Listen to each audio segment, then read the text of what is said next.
The man was shocked to discover that a newly enrolled freshman with just a snap of his fingers and erased his life in an instant. Then the freshman used blood as a catalyst to cast a high-level resurrection spell, reforming the man's body again and again, only to mercilessly destroy it each time, forcing him to suffer endless torment between life and death.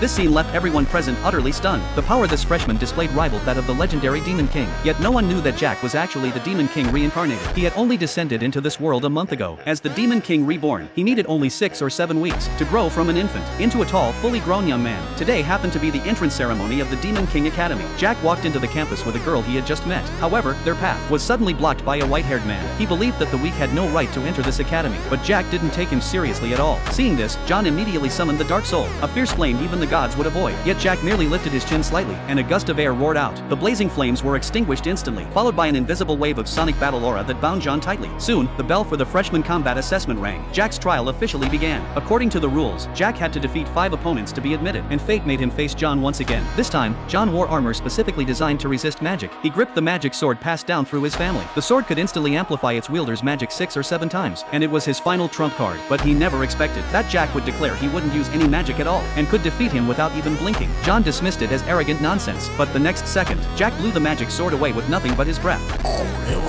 気づいたか心臓の鼓動だ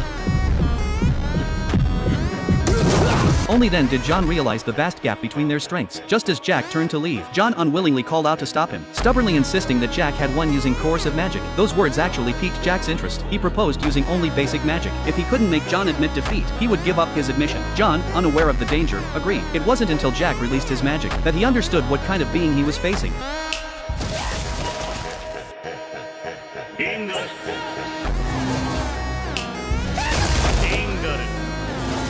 In the despair of being instantly killed again and again, John finally fell to his knees and bowed his head to Jack in surrender. And all of this was witnessed by a pair of eyes hidden in the distant shadows. The magic power test followed shortly after. The other freshmen scored only 60 or 70. Only a girl named Lisa produced an astonishing score of 10,000, shocking the entire hall. But when it was Jack's turn, the crystal ball used for testing was covered in cracks from the magic leaking out of his body. It ultimately displayed a value of 0. Everyone else laughed at him, but Lisa remained calm. She possessed eyes that could see true magic power, and had long sensed the abyss-like power within Jack. After the entrance exam ended, Jack walked Lisa home. He asked about Lisa's family with the gentleness of a spring breeze. This kindness filled Lisa's heart with warmth. At that moment, Lisa felt that Jack was truly special. Her words made Jack fall into brief contemplation, because in his previous life as the Demon King, he had only ever been called a demon or a tyrant, and no one had ever used such a gentle word as special to describe him. Just then, towering stone walls suddenly rose from the ground, completely surrounding Jack and Lisa. This was the effect of creation magic. John and a much larger man stepped out. The man was John's older brother. He immediately activated a powerful magic array.